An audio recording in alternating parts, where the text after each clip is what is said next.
वंचितो अहम महाराजा हरिणाबंधुरूपिणा येन मे अप्रथम तेजो देव विस्मापनम महत्। तो वंचित हो गया हूँ मैं किससे? भगवान हरि से वंचित हो गया हूँ। बंधु रूपिणा, जो हमारे घनिष्ठ मित्र या घनिष्ठ बंधु के रूप में थे। येन मे अप्रथम तेजो, अप्रथम त्याग दिया, छीन लिया मुझसे। अर्जुन ने कहा, हे राजन, मुझे अपना घनिष्ठ मित्र मानने वाले भगवान हरि ने मुझे अकेला छोड़ दिया है। इस तरह मेरा प्रबल पराक्रम जो देवताओं तक को चकित करने वाला था, अब मुझ में नहीं रह गया। तो जो बोला है कि जिस पराक्रम से मैं देवताओं को भी पराजित कर देता था, जो मेरे अंदर बड़ा ऐश्वर्य था, प्रोग्रेस था, वो सब का सब चला गया है, क्योंकि भगवान ने मुझे छोड़ दिया है। तो इससे क्या पता चलता है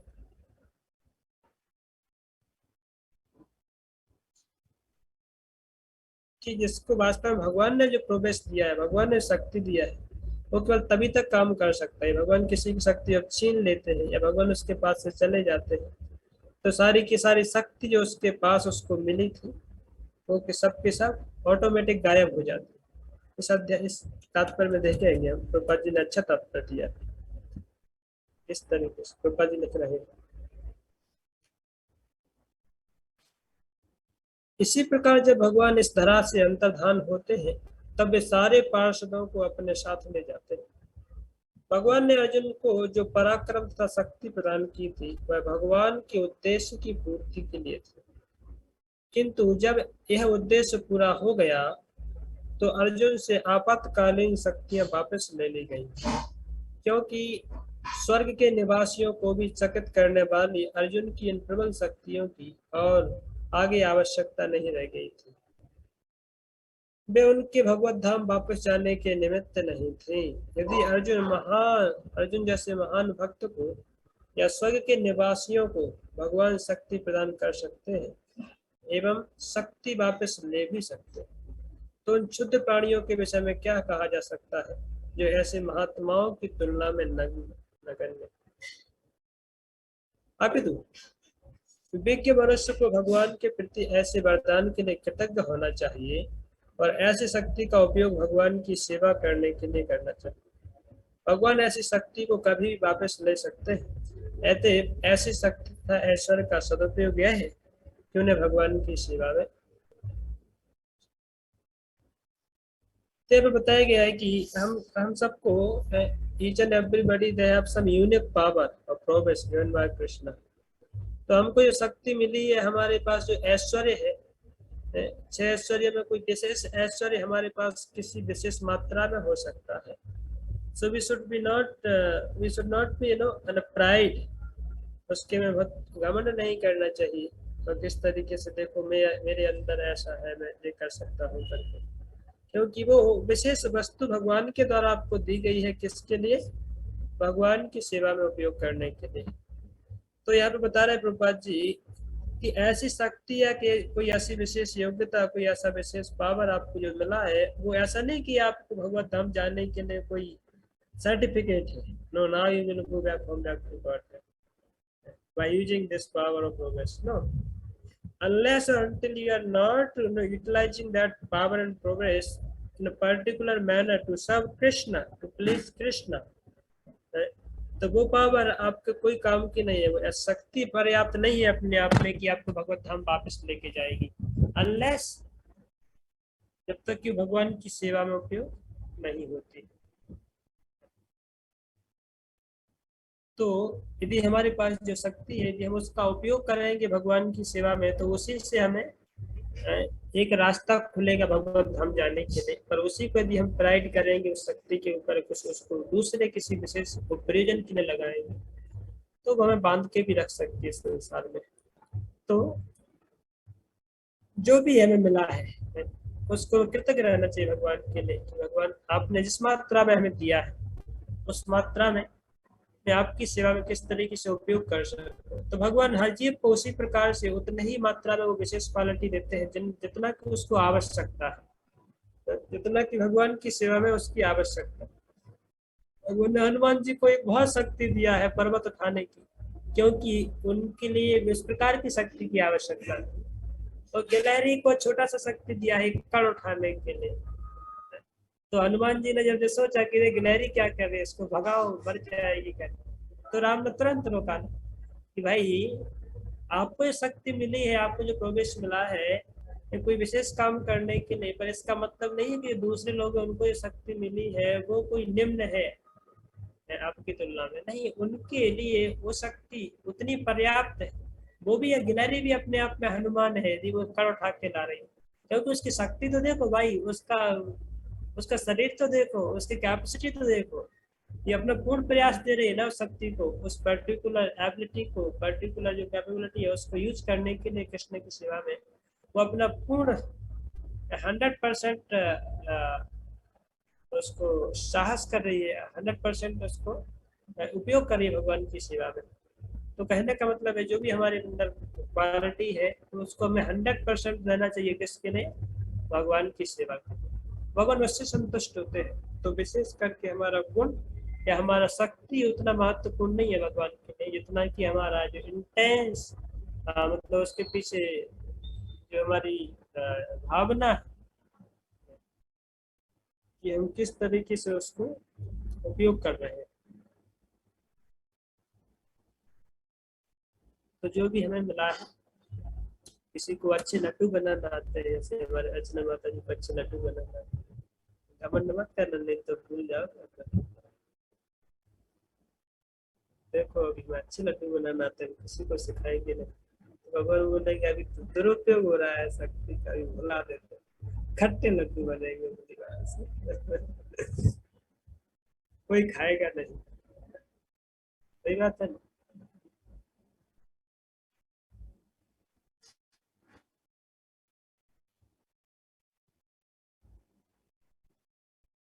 तो ये दिया है कि whatever special power progress we have achieved, we should not be puffed up. घमंड नहीं उससे करना चाहिए ना। We should try to serve Krishna by giving our 100%।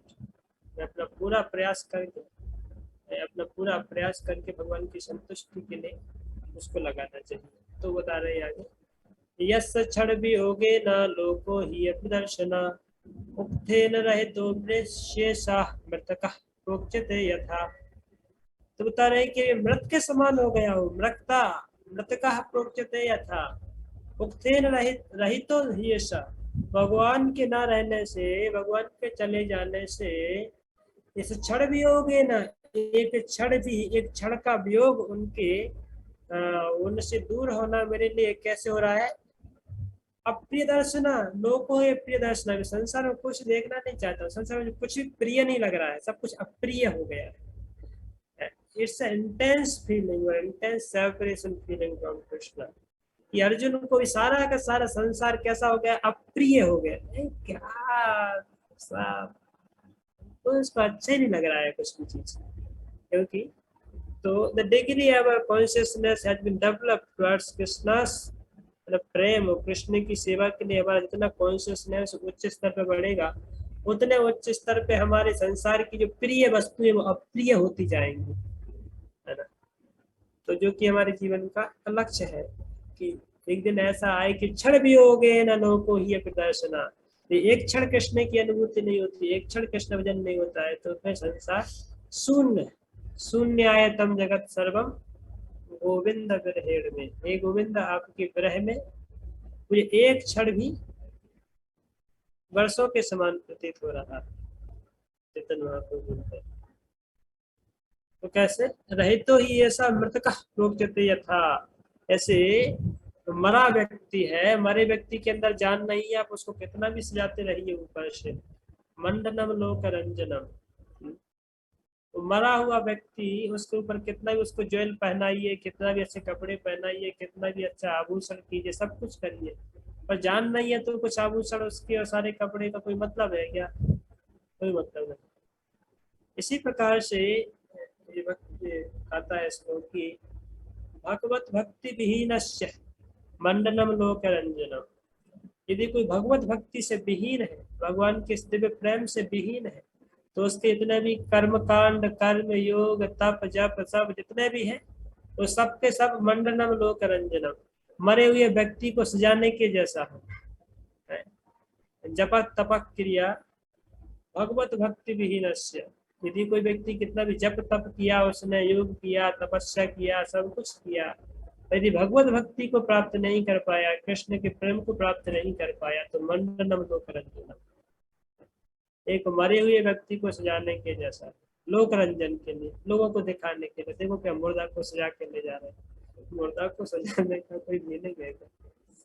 इसी प्रकार से हम मुर्दे हैं, एक सजे हुए मुर्दे हैं, यदि हमारे अंदर कृष्ण भक्ति जागृत नहीं हुई है तो सजा रहे हैं, हम केवल मुर्दे को सजा के बैठे। मृतका कोच्यते यथा, अर्जुन बोल रहा है कि मरे हुए के समान हो गया, मेरा कोई मेरे अंदर वो नहीं बचा है अभी, क्योंकि भगवान चले गए, सब कुछ प्रतिकूल हो गया है, शून्य हो गया है, जिस तरह बिना प्राण के शरीर हो जाता है। वास्तव में जीव के लिए भगवान से बढ़कर अन्य कोई प्रिय नहीं होता। तो जीव के लिए वास्तव में भगवान के साथ रिलेशन होना चाहिए कि उसको एक चीज याद आनी चाहिए कि Krishna is my life, Krishna is my soul, Krishna ही मेरे प्राण है। कृष्ण जब तक है तो मेरे अंदर प्राण है, जब कृष्ण मेरे साथ नहीं है तो मेरे साथ प्राण। यत् संश्रयाद द्रुपदगेहमुपागतानां राज्ञां स्वयंवरमुखे स्मरदुर्मदानां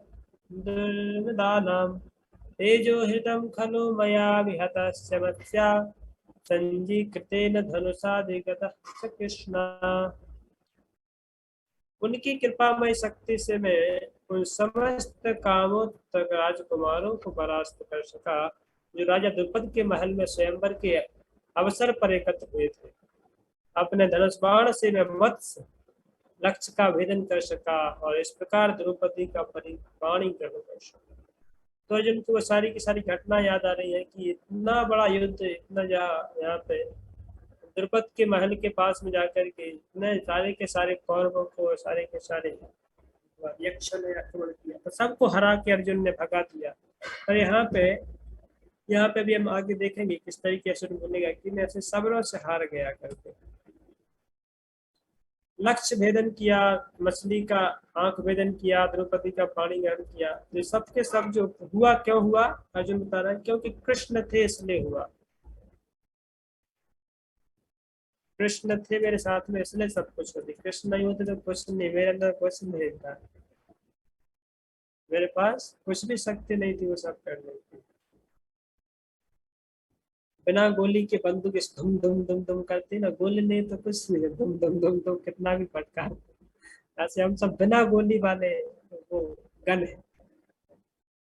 इसके अंदर गोली नहीं है तो ऊपर को गोली कौन डालता है, तो वो क्या बोलते हैं उसको, कैप्सूल है क्या बोलते हैं, कहने का मतलब उनके अंदर जो गोली है तो फिर वो दम करके उड़ेगी, वो भगवान ही दे सकते हैं। यस्मिद्धावमहो अहमो खांडवमि यस्मिद्धावहमो खांडवमग्नित्यम् इंद्रं च सामरगणं तरसा विजित्य लब्ध्वा स्वभावैकताद्भुत शिल्पमाया जगद्योहरन् पतयो बलिमध्वरेते। चूंकि वे मेरे निकट थे, ऐसे मेरे लिए अत्यंत कौशल पूर्वक स्वर्ग के शक्तिशाली राजा इंद्रदेव को उनके देव पार्षदों सहित जीत पाना संभव हो सका, और इस तरह अग्निदेव खांडव वन को विनष्ट कर सके। उन्हीं की कृपा से मैं नामक असुर को जलते हुए खांडव वंश से बचाया जा सका। इस तरह हम अत्यंत आश्चर्यमय शिल्प कला वाले सभा भवन का निर्माण कर सके, जहाँ राजसूय यज्ञ के समय सारी राजकुमारी पत्र हो सके और आपको आदर प्रदान कर सके।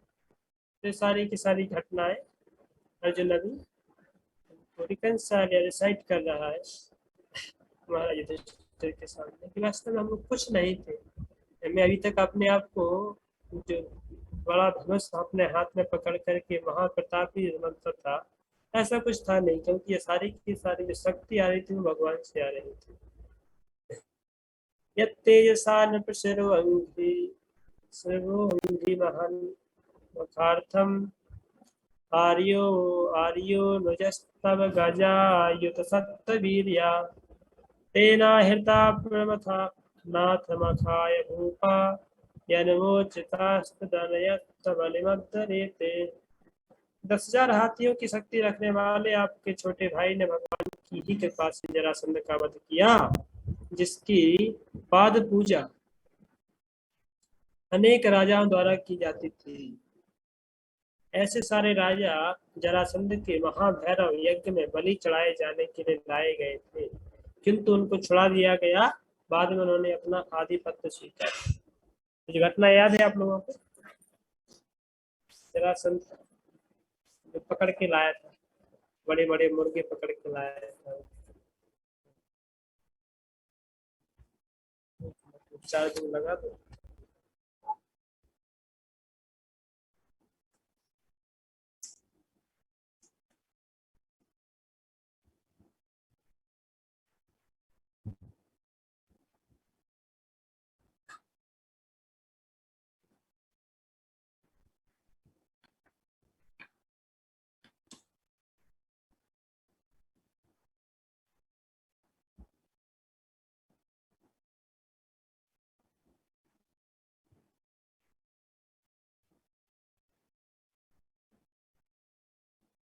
तो जरासंध ने बड़े बड़े राजाओं को अपने उसने बंदी बना के रखा था। तो उनको किसने मारा? भीम ने मारा था ना जरासंध को।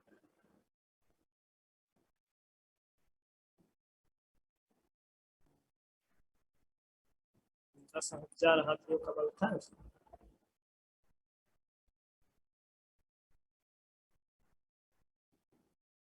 जी ने लिखा जरासंध का पूरा। जरासंध मगध का अत्यंत शक्तिशाली राजा था। उसके जन्म तथा कार्यकलापों की कथा अत्यंत रोचक है। उसका पिता बृहदत्त राजा जी मगध का अत्यंत संपन्न एवं शक्तिशाली राजा था। उसने काशी के राजा की 2 पुत्रियों से विवाह किया था। बृहदत्त ने, किंतु उसको कोई पुत्र नहीं था। दोनों पत्नियों से कोई पुत्र उत्पन्न न होने से निराश होकर राजा अपनी दोनों पत्नियों के साथ जंगल में जाकर तपस्या करने लगा। वहां पर एक महर्षि ने उसे पुत्र प्राप्त करने का वरदान दिया और रानियों को खाने के लिए एक आम दिया। रानियों ने आम खा लिया तो वे शीघ्र ही गर्भवती हो गई। राजा अत्यंत प्रसन्न था कि रानियां गर्भवती है, किंतु जब समय पूरा हुआ तो दोनों रानियों के गर्भ से 2 भागों में विभाजित एक बालक उत्पन्न हुआ। तो आधा आधा भाग निकला। आधा भाग एक रानी के गर्भ से निकला, आधा भाग एक रानी के गर्भ से निकला। ये दोनों भाग जंगल में फेंक दिए गए। तो दोनों ने फेंक दिया। जो आधा पुत्र है, यहाँ से आधा निकला है, तो क्या करेंगे? तो फेंक दिया।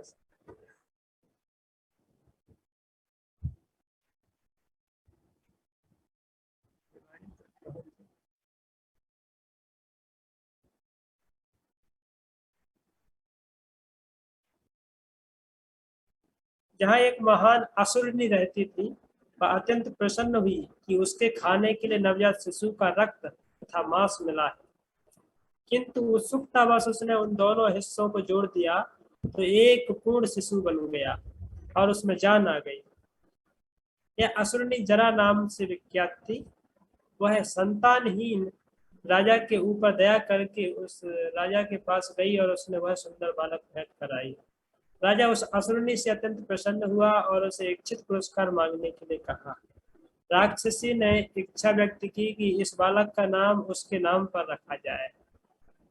इस तरह उस बालक का नाम जरासंध पड़ा, जिसका अर्थ है जरा नामक असुरनी द्वारा छोड़ा हुआ।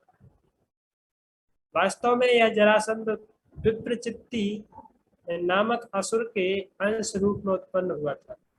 जिस साधु ने रानियों को पुत्र का वरदान दिया वह चंद्र कौशिक कहलाता था, जिसने राजा के समक्ष उस पुत्र के बारे में भविष्य कथन किया था। चूंकि जन्म से ही जरासंध में आसुरी गुण थे, अतः स्वभावतः वह समस्त भूत प्रेतों के स्वामी महान शिव जी का महान भक्त बना। इस प्रकार रावण शिव जी का महान भक्त था, उसी प्रकार जरासंध वह बंदी बनाए गए सारे राजाओं को महाभैरव अर्थात शिव जी के समक्ष बलि चढ़ा देता था। इस तरह अपनी सैन्य शक्ति से उसने अनेक छोटे छोटे राजाओं को हराकर उन्हें बंदी बनाकर महाभैरव के समक्ष बलि चढ़ा दिया था। महाभैरव या काल भैरव के अनेक भक्त बिहार प्रांत में पाए जाते हैं, जो पहले मगध कहलाता था। बिहार मगध है, इसमें सब लड़ाकू लोग हैं बिहार मगध है, वो जरासंध सब वो है क्या वंशज। जरासंध कृष्ण के मामा कंस का संबंधी था। तो ये संबंधित ये घटना आपको याद होगी। जब कंस की मृत्यु के बाद कृष्ण का महान शत्रु बन गया। क्यों? क्योंकि जरासंध की जो पुत्रियां थी वो कंस को ब्याही थी ना। और जरासंध तथा कृष्ण के बीच कई युद्ध हुए। भगवान कृष्ण उसका वध करना चाहते थे, किंतु वे यह भी चाहते थे कि जो लोग जरासंध के सैनिक रूप में कार्य कर रहे वे न मारे जाए। तो ये आपको घटना याद होगी कि जरासंध की जो पुत्री थी, दो पुत्री थी शायद, जो कंस को उसने ब्याही थी। तो कंस जब मर गया तो जरासंध देखा हमारी बच्ची है तो बेचारी विधवा हो गई, तो उसको गुस्सा आ गया देखता हुआ भी कृष्ण को। तो फिर उसने जो है चढ़ाई कर दिया। तब भगवान वहां से मथुरा छोड़ करके द्वारका जाके बसाते हैं, द्वारका में रहने लगते हैं। फिर ऐसे 18 बार उसने आक्रमण किया, तो भगवान ने उसको 18 बार भी मारा नहीं जरासंध को, क्योंकि भगवान हर बार उसको पकड़ते, हर बार मारते थे। जितने भी सेना लेकर के आता था, कई 18,000 अक्षौणी सेना लेकर के आता था, हर बार भगवान उसकी सारी सेना को मार देते थे और जरासंध को छोड़ देते थे। उसको बांध के बंदी बना करके ले जाते थे, जाके रास्ते में छोड़ देते थे। तो क्योंकि तो वो जाता था और फिर से गुस्सा करके सारी सेना इकट्ठी करके लाता था, तो वो लाता था भगवान, फिर सारी सेना मार देते थे, तो उसको अकेला छोड़ देते थे बल्कि बल्कि बना। वो फिर जाता था क्रोध सांप की तरह, तो भगवत वो सांप की तरह फिर से लोग इकट्ठे करता था। इसलिए भगवान ने तो उसको मारा नहीं कि हमें दूर जाना नहीं पड़े अलग अलग लोगों को ढूंढने के लिए, सब ढूंढ ढूंढ के ले आता था कहाँ कहाँ पे बेकार सबको इकट्ठा करके ले आता था भगवान, बैठे बैठे सबको उड़ा देते थे तुम। तो फिर जाता था ऐसे लगता 18 बार। तब फिर जब वो 18 बार जब भगवान ने फिर दूसरा एक बेटा था तो उसके लिए फिर जब उसने आक्रमण कर दिया, पूरा वो पर्वत ही जला दिया करके, तब भगवान वहां से पूरी एक हो जाते। और फिर जो कालियावन मरा, कालियावन का अच्छा नहीं, मैं जो घटना बता रहे इसमें कुछ मिस्टेक कर रहा हूँ। कालियावन का जो घटना था जरासंध, क्योंकि कालियावन और जरासंध ये दोनों मित्र थे, राइट। और जरासंध राव कंस का साला था ना, साला था कि ससुर था, साला था आई थी। तो उसकी बहनें जो है ब्याही थी कंस के लिए, इसमें द्रौपदी लिखा है। कौन था रश्मि माता जी? आपके तो गांव वाला है शायद, है?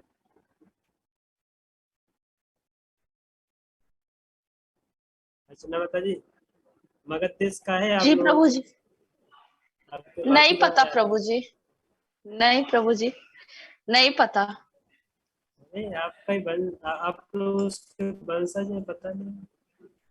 नहीं, ये भी नहीं पता है।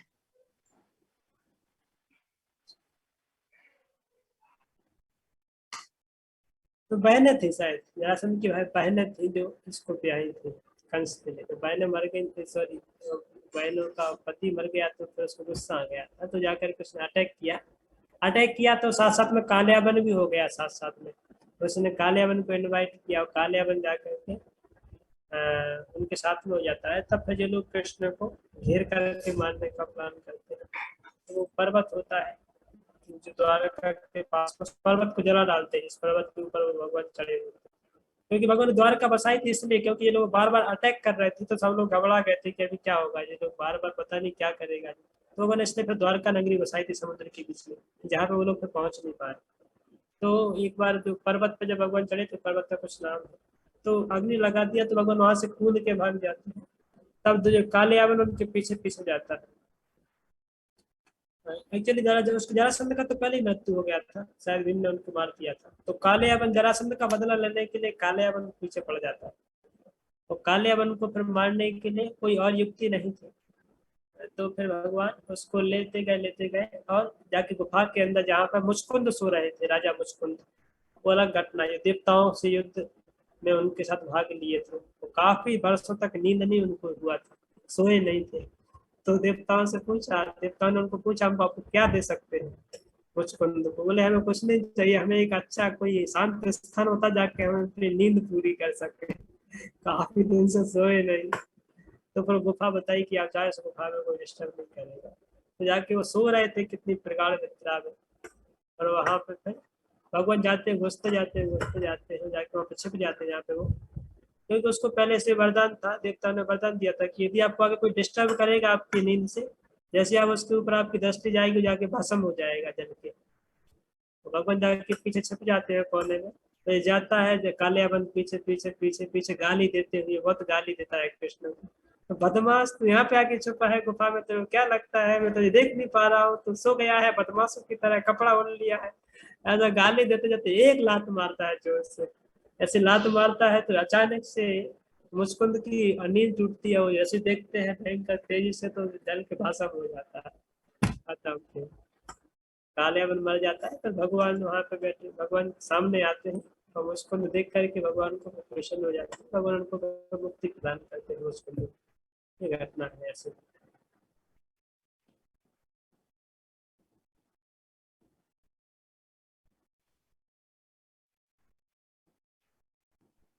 तो इसके आगे हम कल चर्चा करेंगे, ठीक है, आगे और भी अच्छे से इंसिडेंट है।